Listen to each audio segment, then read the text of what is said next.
This is a message that I received from an accountant who was asked by a business owner of a small cafe to look over her accounts.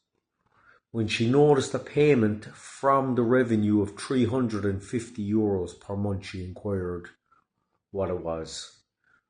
The business owner told her that the government were paying her €350 per month to hire a Ukrainian refugee. Here's the screenshot of the program that the government are using to do this.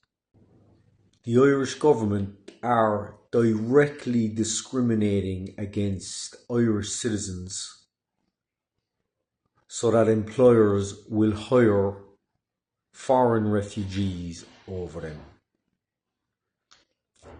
You're not surprised, are you?